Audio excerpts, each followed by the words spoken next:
신약 성경 로마서 4장 18절로 25절까지 봉독합니다. 신약 성경 244페이지 로마서 4장 18절부터 25절까지 봉독합니다. 아브라함이 바랄 수 없는 중에 바라고 믿었으니 이는 내 후손이 이같으리라 하신 말씀대로 많은 민족의 조상이 되게 하려 하심이라. 그가 백세나 되어 자기 몸이 죽은 것 같고 사라의 태가 죽은 것 같음을 알고도 믿음이 약하여 지지 아니하고 믿음이 없어 하나님의 약속을 의심하지 않고 믿음으로 견고하여져서 하나님께 영광을 돌리며 약속하신 그것을 또한 능히 이루실 줄을 확신하였으니 그러므로 이것이 그에게 의로 여겨졌느니라. 그에게 의로 여겨졌다 기록된 것은 아브라함만 위한 것이 아니요 의로 여기심을 받을 우리도 위함이니 곧 예수 우리 주를 죽은 자 가운데에서 살리신 이를 믿는 자니라. 예수는 우리가 범죄한 것 때문에 내줌이 되고 또한 우리를 의롭다 하시기 위하여 살아나셨느니라. 창세기 47장에 보게 되면 야곱이 바로 왕 앞에 서게 됩니다. 그러면서 자기의 나이를 묻는 바로 왕에게 창세기 47장 9절 가운데서 이렇게 말합니다. 내 나그네 길의 인생 세월이 130년이지만 우리 조상들 나그네 인생길에 미치지 못하나이다. 그러나 나는 험악한 세월을 살았습니다. 그렇게 고백합니다.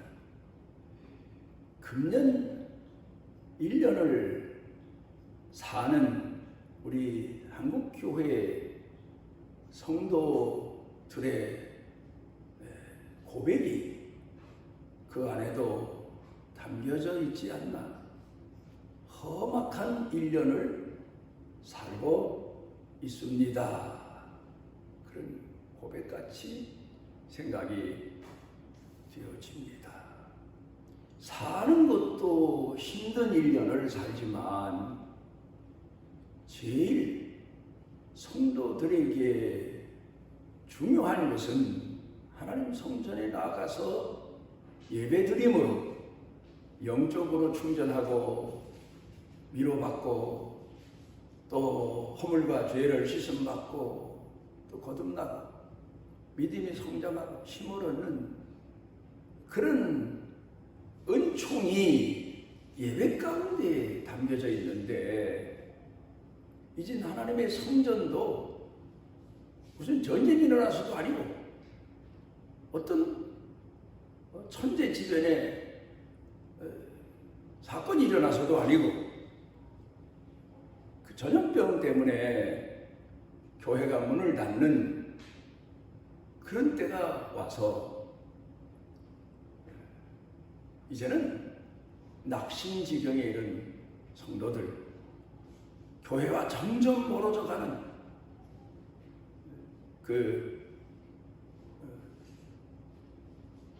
발동기가 고장난 작은 배가 바다에서 표류하듯 하나님과도 교회와도 점점 멀어져가는 그런 성도들을 볼 때 안타깝게 이를 데 없고 참 가슴을 치며 통곡하며 나날을 살아야 되는 그런 때를 우리가 지금 살아가고 있습니다.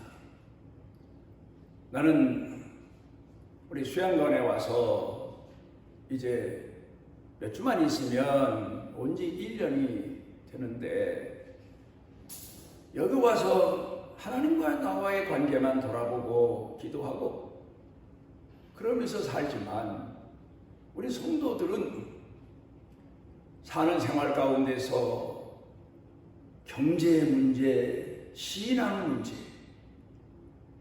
또 사회적인 정치 문제, 이런 문제로 이제는 탈진하다시피 한 그런 형편에 살아가고 있는 걸 보면서 안타깝기 이를 데가 없습니다. 그런데 하나님은 성도들을 훈련시키실 때 방법은 다르지만 거의 비슷한 역경 속에서 훈련을 시키시는구나, 이제 뒤늦게 깨닫습니다.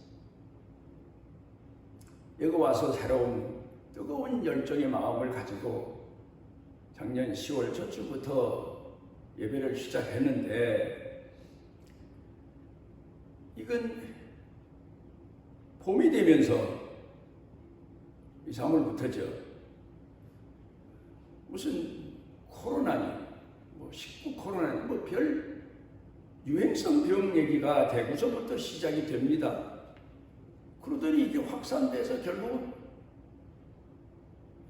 3월 달부터 전국적으로 혼란을 겪기 시작하고, 결국 이게 계속 이어지면서 교회와 성도들이, 한국의 교회와 성도들이 이제는 몇 달 안 됐는데 탈진 상태의 신앙이 이르러 안타깝게 이를 데 없고 통곡할 수밖에 없는 그런 때를 살고 있는데, 성도들은 사회적인 문제, 정치적인 문제, 경제적인 문제, 신앙적인 문제로 도시 생활하며 어려움을 겪는데, 나는 여기 와서 편안히 있을 줄 알았어. 그랬더니 올해는 또 웬 장마가 그렇게 연속적으로 계속됐고, 장마비 치고 태풍 때보다 더 내린 건 내가 지금까지 기억한 거 이후로는 처음이에요. 근데 장마가 시작되면서 나는 시골에 있는 해충들이 그렇게 많이 발생하는 건 처음 봤어. 흔히 우리가 말하는 이 조그만 벌레, 노리개라고 하는 벌레가, 이건 아침에 새벽에 나오면 예배당 앞에 그냥 줄비하게 늘어져 있고, 심지어 안에 바닥까지 들어와 있고, 그래야 먼저 그것부터 청소하고 기도하고, 나가다 보면 벌써 또 들어와 있어. 그리고는 집에 내려갔다가 다시 조금 있다 올라오면 또 다시 교회를 완전히 삥 둘러쌉니다.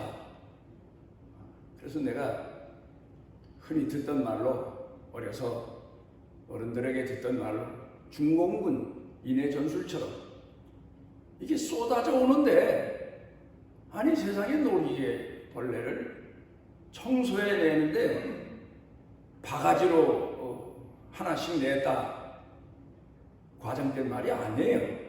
그 정도예요. 주변을 쓸고 또 쓸고, 그래 별별 방법을 다 썼어요. 매일같이. 그래 이게 해충제를 뿌리면 나을까, 뺑뺑 돌아가면서 해충제를 매일 뿌려도 여전해요. 그 또 놀이개 약을 사다 뿌리면 나을까, 또 갖다 뿌리고, 그러면서 한여름을 지냈어요. 우리 식구들이 와서 주일날이면 잠깐 왔다 하루 왔다 가는데도 그거 쓸어내느라고 정신이 없을 정도였으니 일주일 내에 그거 싸움을 그 해충하고 싸웠어요. 그런데 그게 안 죽을 줄 알았더니, 이 가을이 문턱에 왔는지 어느 날부터 그 벌레가 싹 없어졌어. 그리고는 대신 요새는 가만히 방 안에 들어앉아 있거나 예배당에 들어올 때 들어보면 귀뚜라미 시절이 온 것 같아요.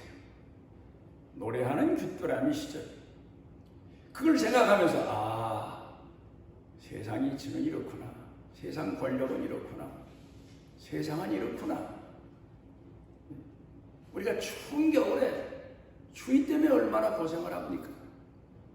그런데 저 시베리아의 바람을 등에 업고 추위가 맹공격을 하는데 이 추위 안 빠질 것 같지만 또 좀 견디다 보면 따스한 햇살이 가까워져 오면서 그 추위가 또 싼 걸로 가요. 또 여름이 됩니다. 그러면 그 장렬하게 가까이 와서 비추는 태양열을 등에 업고 더위가 기승을 부려요. 이 더위는 영 안 물러갔고 사람들이 살아남을 것 같지 않지만 또 어느 날부터인가 아침 저녁 찬바람이 오면서 더위가 물러가요.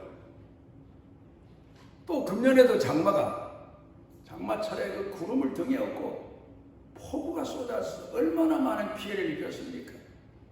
이게 안 끝날 것 같아도 또 어느 날 아침부터는 장마가 다 물러가고 또 선선한 바람도 불고 사람 살기 좋은 기후가 오고 이걸 가만히 생각해 보면서 세상이 제가 이렇구나. 정치라는 것도 그렇고 관세라는 것도 그렇고 뭐 어느 당 뭐 좌판이 우판이 별소리를 다 해도 일시적이고 잠시 잠깐이고 그 이치를 몰라서 오늘 성도들이 혼란을 겪고 가슴에 분노함을 새길 줄을 모르고 오늘을 살아가고 있구나 생각해 보니 참 안타깝게 이럴 때가 없습니다. 톨스토이가 책을 썼는데 그 제목이 사람들이 희망에 속기보다 절망에 속고 산다. 톨스토이가 살던 시대가 암울한 시대였습니다. 그때의 사람들이 좀 소망을 가지고 미래에 대한 희망을 가지고 살았으면 좋겠는데 당장 오늘만 보고 그저 몇 달만 보고 몇 년만 보고 그 시기만 보고 희망을 포기하고 절망해서 인생 사는 게 너무 안타까워 그들을 깨워주기 위해서 그런 글을 쓰지 않았나. 그런데 그 제목을 생각하면서 제가 떠오른 생각이 오늘 이 시대를 사는 우리 한국교회 성도들이 겸손과 인내와 낮아짐에 속기보다 분노에 속아서 자기 신앙을 망치고 한국 교회의 신앙을 망치고 교회 문을 닫게 하고 그런 시대를 살고 있구나. 이런 시대를 사는 우리들을 하나님께서 어떻게 인도하실까? 분명히 하나님은 살아계십니다. 제가 성경을 보면서 주된 내용이 우리가 성경 공부할 때 배우는 내용 아닙니까? 창세기서부터 성경 맨 끝에 있는 요한계시록까지 메시아 얘기다, 예수님 얘기다, 하나님 얘기다. 그렇게 배웁니다.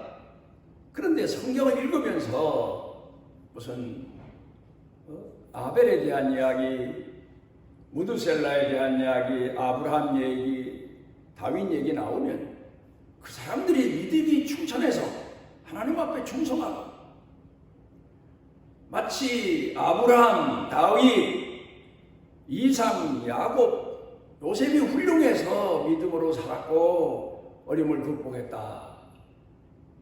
그렇게 착각할 정도로 그 사람들의 선행을, 믿음을 높이고 우러러보고 그러는 경우가 많아요. 그런데 성경을 다시 보십시오. 타락하고 부패한 모든 인간이라고 성경은 말씀하고 있습니다. 그런 중에서 하나님이 아브라함을 선택하셔서 어떻게 어떤 과정으로 키우시고 양육하셔서 믿음의 조상이 되게 하셨나. 주인공이 하나님인 건 생각지 않아요. 주인공이 하나님이심을 생각하면 오늘 우리가 절망할 필요가 없어요. 낙심하지 않아도 돼. 왜?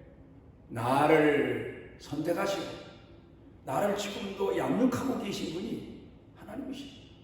내 뒷배경에, 내 생활에 하나님의 계획이 들어있고 섭리가 들어있고 나를 이끄시는 은총이 들어있는 그걸 발견하면 오늘 암울한 정치적인 혼란의 시대를 살고 신앙을 마음대로 지킬 수 없는 오늘 같은 시대를 사는 성도들이 다시 힘을 얻고 기도하는 사명을 다하고 내 본연의 위치로 돌아가서 묵묵히 아브라함처럼 하나님의 손길을 사모하면서 오늘을 살고 있을 수 있기 때문에 오늘 본문의 말씀을 선택해서 사도 바울이 그 시대에 정치적으로 신앙적으로 탄압이 심하고 어려움을 겪는 성도들에게 우리만 이런 어려움을 당하는 게 아니고 우리의 믿음의 조상 아브라함 때에도 양상은 좀 다르지만 같은 과정을 겪었다. 우리 조상 아브라함을 다시 돌아가서 생각해보자. 하나님이 아브라함을 아브라함 되게 하신 것처럼 우리도 미천한 것 같지만 우리도 하나님의 사람 되게 하신다. 그런 위로의 글을 오늘 성경 본문 말씀 가운데 써서 로마 교회 성도들을 권고하고 있습니다. 이 말씀이 오늘 한국에서 신앙생활하며 우왕좌왕하고 누구 말이 옳은지 판단이 내려지질 않고 혼란에 빠져 낙심지경에 이른 성도들에게 큰 빛이 되고 위로가 되고 치료의 말씀이 되고 소망의 길이 되는 은총이 있기를 바라는 마음에서 오늘 말씀을 드립니다. 하나님은 오늘도 반드시 살아계십니다. 그 하나님을 생각하면 교회가 혼란에 빠져서 주일 예배도 인터넷 예배니 영상 예배니 별별 방법으로 현재 겪는 혼란을 견뎌가 보려고 하지만 나는 개인적으로 그렇게 생각하지 않습니다. 성전 드리면 어때요? 예배당 안에 정부에서 말하는 대로 두 팔을 간격 유지하라고 했으니 그렇게 앉아서 교인들이 못 앉으면 예배당 마당에 앉아서 예배 드리면 어떻고 거기서도 두 팔 간격 유지하고 자동차 가져와서 자동차 안에서 가족끼리 앉아서 예배 드리면 어떻고 어쨌든 성전과 거리를 두면 안 돼요. 근데 한국교회 지도자들이 자기는 꽤나 법과 질서를 지키는 것처럼 깊이 생각을 못하고 성도들 신앙이 다 죽어가는데도 깊이 생각을 못하고 성도들을 혼란에 낙심지기에 빠뜨리는 그런 경우도 많아요. 또 그런가 어떤 분들은 무대뽀로 현 정부 실책을 반대해서 이런저런 집회를 해가지고 빌미를 또 주고 교회 핍박에 빌미를 주는 거예요. 그렇게 해서 교회 문도 닫게 하고 어느 게 옳은지 모르는 그래서 마치 낮은 가운데서 겸손한 가운데 하나님의 긍휼하신 은혜를 사모하며 자기 본연의 사명을 다하며 사는 성도들은 그건 죽은 거로 생각하고 분노에 깃발을 내걸고 나서서 싸우는 사람을 용사로 생각하고 그런 혼란에 빠지는 이 시대가 되고 말았습니다. 나를 향하신 하나님의 뜻이 어디에 있나? 좀 기다려봐요. 그렇게 줄기차게 쏟아지던 장마 철이 지나서 이제 또 가을이 오지 않습니다. 또 우리가 지내면서 보면 한여름의 무더위 그게 안 지나갈 것 같아도 어느 날 아침부터 그 더위가 다 지나가서 이젠 엊그제부터는 이불을 다시 덮어야 되는 그런 아침 저녁 날씨가 또 되지 않습니다. 세상 모든 권력이 영원할 것 같아도 반수 이상의 국회의원을 소유했다 해서 참 별별 그만한 소리 다 하고 외치지만 그거 오늘 아침에 어떻게 북상 무너질지 몰라요. 오직 역사의 주인이신 하나님, 아니 지금까지 우리가 생각해 보십시오. 몇천 년 역사를 두고 역사가들이 동일한 말을 합니다. 역사의 주인은 하나님이시다.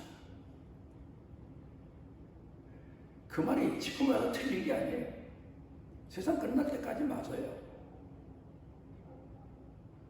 우리가 하나님을 다시 바라보고 나를 다시 돌아보고 휘청거렸던 내가 다시 하나님 말씀에 굳건히 서는 그게 바로 개혁신앙이에요.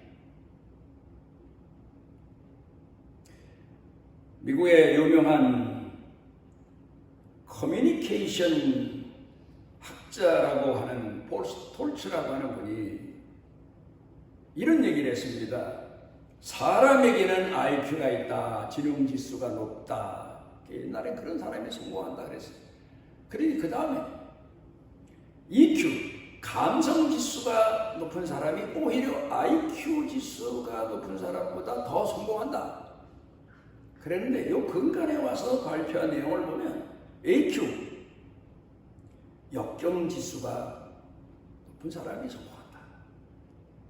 하나님이 우리 예수 믿는 사람들을 왜 연단을 시키시나, 왜 고난의 광야길에 왜 나가게 하시나, 역경지수를 높여주시기 위해서.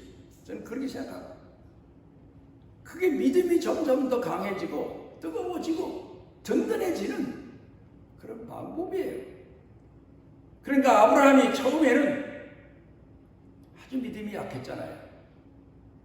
그런데 나중에는 그 믿음이 정말로 하나님 보좌를 움직일 만큼, 하나님이 놀라실 만큼 큰 믿음의 조상이 되질 않습니까? 모리아산에 올라가서 자기 아들을 제물로 바치려고 하던 순간 말이에요. 어떻게 거기까지 이르게 됐나?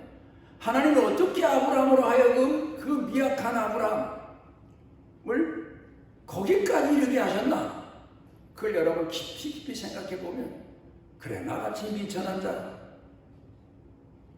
바람에 나부끼는 갈대처럼 사는 나도 하나님이 주인이시고 아버지시고 선한 목자이시기 때문에 나도 기다리면 하나님이 믿음의 사람으로 든든히 서게 하신다. 그 소망을 가져야 돼. 그 믿음을 가져야 돼. 어쨌든 이 유명한 폴스 톨츠 교수가 말한 내용을 보게 되면 사람 중에는 세 가지 유형이 있다. 그렇게 말해요. 세 가지 유형. 세 가지 종류의 사람이 있다. 첫째로는 쿼터. 위기를 포기하는 사람. 위기가 오면 그냥 절망해버려요. 심지어 어떤 머리 좋은 사람, 이게 하나님의 뜻이 아니다 그래요. 하나님의 뜻이 아니긴요. 그걸 극복하도록 하나님이 원하고 계신데 일찌감치 포기를 해버려요. 그런 사람이 있다. 그 다음에 캠퍼입니다. 무슨 어려운 일이 있으면 누가 날 도와주나, 어디 가야 편안할까, 이 일을 모면할까, 그런 사람이 있어요. 안식처를 찾는 사람. 그 다음에 세 번째는 클림버입니다. 도전하는 사람. 그래, 내가 이 어려운 거 싸워서 이기자. 도전합니다. 나아갑니다. 책임을 다합니다. 그런데 사실 우리 믿음이 좋다는 사람들도요, 이 세 가지 종류의 부류의 사람들이 가진 약점은 다 가졌어요. 누구든지 어려움을 당하면 가슴이 덜컹하고 낙심지경에 이르지만 아주 가난한 믿음이 있어서 아니다. 기도하자. 하나님이 함께 하신다, 이끄신다. 그래서 낙심지경에서 기도해서 서서히 그 어려움과 맞대응하고 싸우는, 또 어떤 때 누가 날 도와주나? 하나님이 도와주셔서. 그렇지만 하나님 손이 짧은 것도 아니고 능력이 부족한 게 아니라 하나님이 나로 하여금 내 등 뒤에서 나를 밀어내시면서 연단시키시는구나. 그래서 자기 스스로 어려움에 대처해 나가기 시작하고 이제 이렇게 살아가게 됩니다. 그런데 성경을 통해 보면 이제 오늘 성경 본문 말씀 가운데로 돌아가서 봅니다. 아브라함에게 하나님께서 어떤 은혜를 베푸셨나. 사도 바울이 오늘 이 성경 본문을 편지로 쓴 거 아닙니까? 그런데 사도 바울은 개혁신앙, 흔히 말하는 칼뱅, 사도 바울 개혁주의 신앙이다, 뭐 그렇게 말해요. 성경에서 두 군데를 지적하면서 개혁신앙에 기초되는 말씀을 성경학자들이 소개하지 않습니까? 먼저는 창세기 15장 6절에서 하나님이 말씀하신 내용입니다. 아브라함이 여호와를 믿으니 여호와께서 이를 그의 의로 여기셨다. 자, 여기서 우리가 중요한 것은 하나님이 뭘 보고 의로 여기셨나? 너 날 믿어? 그럼 너 의인이야? 그게 단순한 얘기가 아니에요. 아브라함이 하나님을 믿음에, 이 믿음은 우리 예수 믿는 사람들에게 있어서 씨앗과 같은 거예요. 장사로 말하면 자본과 같은 거예요. 근데 중요한 거는 성령께서 주신 믿음이에요. 이게 아주 신학적으로 깊이 내려가 보면 교회 나와서 다 하나님 믿습니다 그러는데 얼마 지나다 보면 그 많은 사람들이 다 믿음을 가지고 있는 게 아니에요. 믿음을 버린 사람들이, 잊어버린 사람들. 그런데 그 중에서 그 믿음 고백한 이후에 점점 믿음이 자라가요. 확신이 생겨요. 맞구나. 그럼 뭘 말합니까?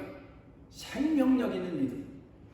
성령께서 주신 믿음. 나는 길이요 생명이니 하나님이 주신 믿음.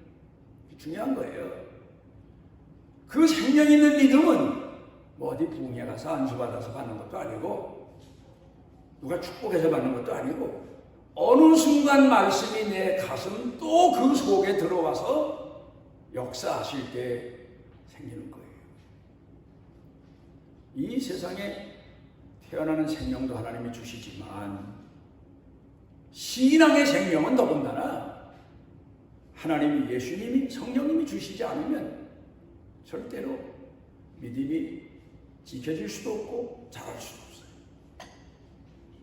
근데 하나님께서 아브라함에게 말씀하시니 아브라함이 그 하나님 말씀을 믿었다. 그런 얘기는 신학적으로 말하면 하나님이 아브라함에게 생명력 있는 믿음을 주시다, 그런 말이에요. 신학적으로 따지고 보면 농사꾼이 자기 밭에다가 생명 있는 씨앗을 심었다, 그런 얘기 똑같은 거예요. 그 얘기입니다. 그 다음에 하박국서 2장 4절에 보면 의인은 믿음으로 말미암아 살리라. 이게 뭔 얘기입니까? 하나님이 의롭다 하시는 사람은 하나님이 주시는 생명력 있는 의로운 믿음을 가졌다. 그거는 시험이 와도 안 죽고 고난이 와도 안 죽고 핍박을 받아도 안 죽고 점점 비가 와도 가뭄이 와도 땅에 심은 곡식이 계속 자라듯 그 믿음이 점점 자라는 거다.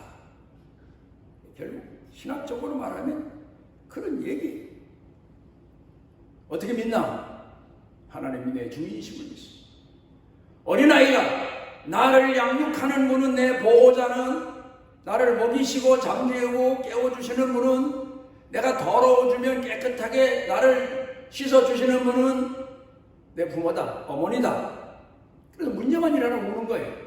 그런 것처럼 성도들은 그 다음부터 어린애가 볼채가 울듯 하나님 앞에 기도하지 않습니다.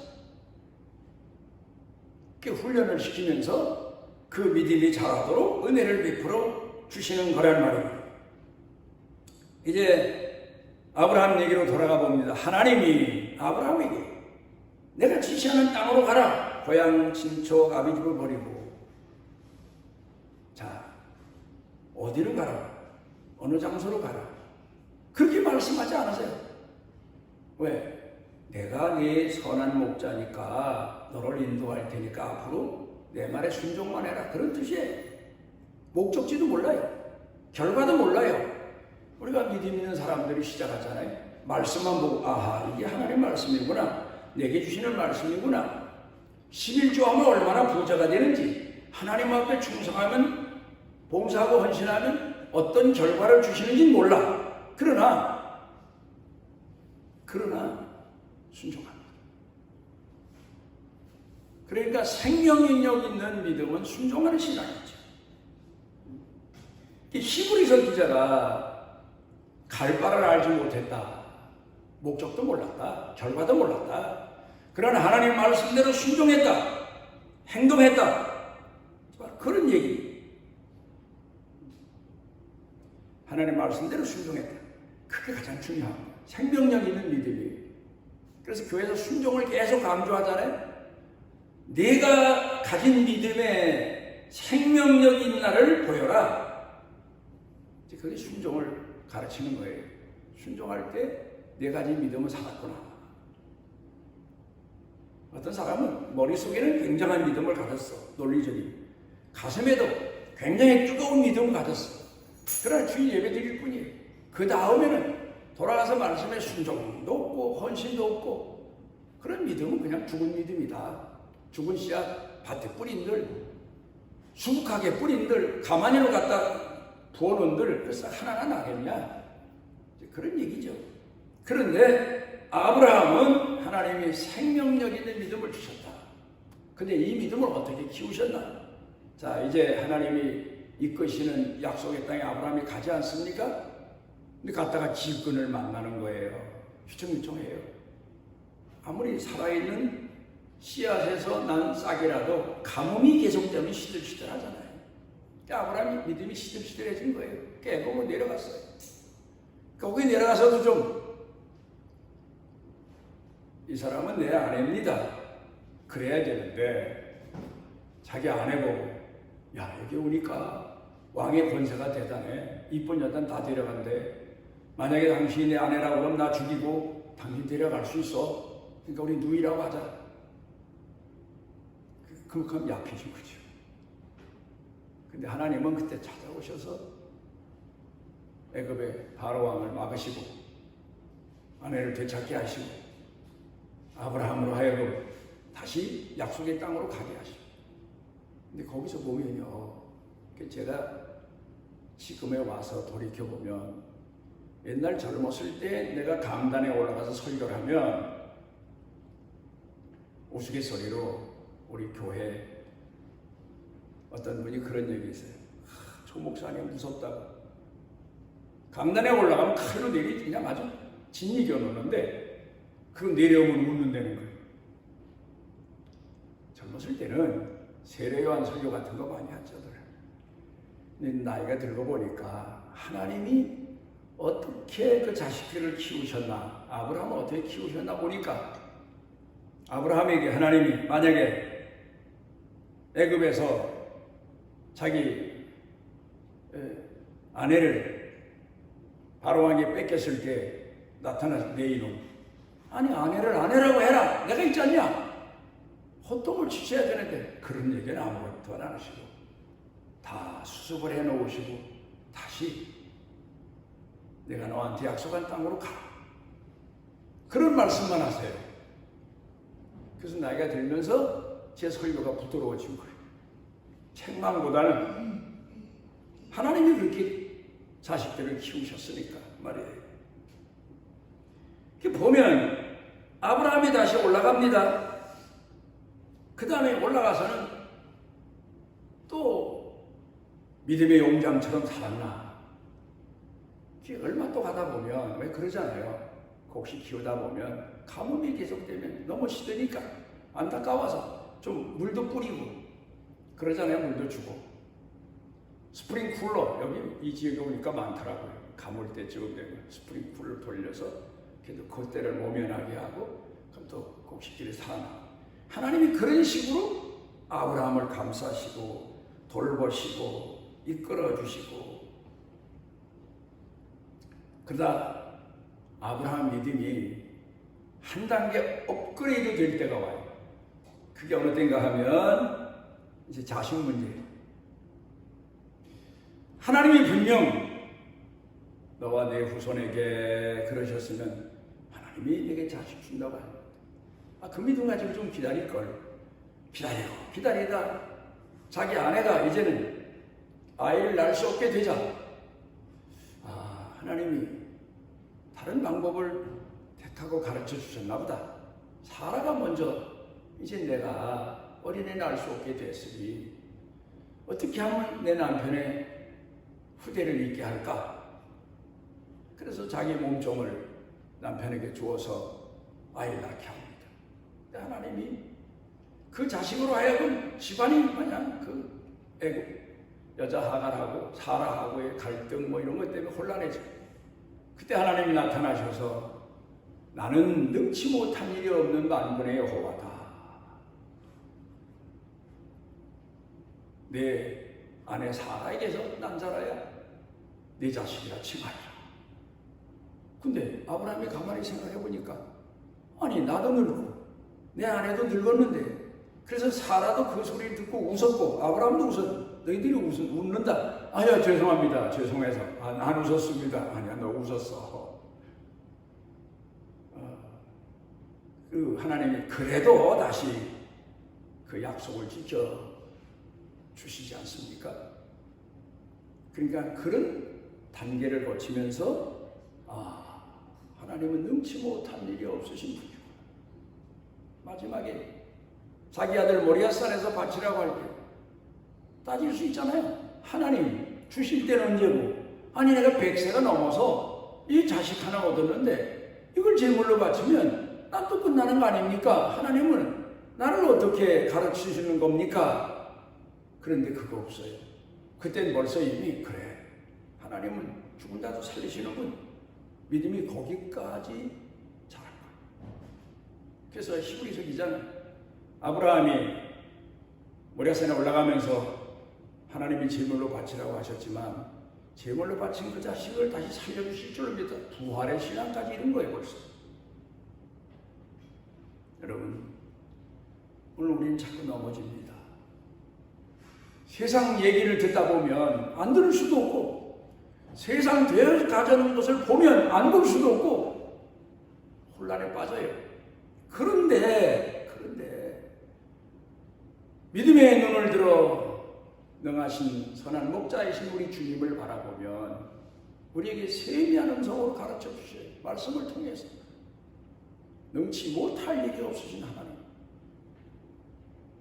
나로 하여금 마지막 우리 믿는 성도들이 겪어야 되는 가장 시련의 기간이 언제입니까? 요단강 건널 때.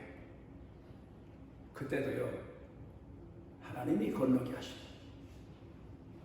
죽음의 단계를 극복하게 하시고 그까지 넘어서 영원한 하늘나라 가도록 하나님께서 우리를 아브라함 되게 하신 것처럼 믿음의 사람으로 이끌어 가시고 험악한 세월을 살지라도 야곱이 야곱 되게 하신 분은 여호와 하나님이십니다. 그 얄미운 사람, 사기꾼 같은 사람, 그 사람을 하나님이 자랑하시는 믿음의 사람으로 키우신 분도 여호와십니다. 그러니까 우리가 이런 소망을 가지고 오늘 세상 보면서 낙심하지 말고 분노하지 말고 세미한 음성으로 성령님께서 우리 내적으로 소유한 말씀을 깨닫게 하시고 은혜 베풀어 주시는 그 하나님의 음성을 들어가면서 낮고 낮은 자리에서 신앙인의 본분을 잊지 않고 하나님 전을 향한 믿음을 가지고 살아가시기를 바랍니다. 우리를 주의 자녀로 선택하시고 아브라함을 키워 양육하셔서 믿음의 조상다운 사람 되게 하신 것처럼 우리를 가르치시고 훈계하시고 험악한 세월도 살게 하시지만 때를 따라 회복해 하시고 다시 일으켜 주시고 믿음으로 승리하게 하시는 우리 주님을 바라봅니다. 주님, 오늘 고난 중에 시련 중에 세상에 휩쓸려서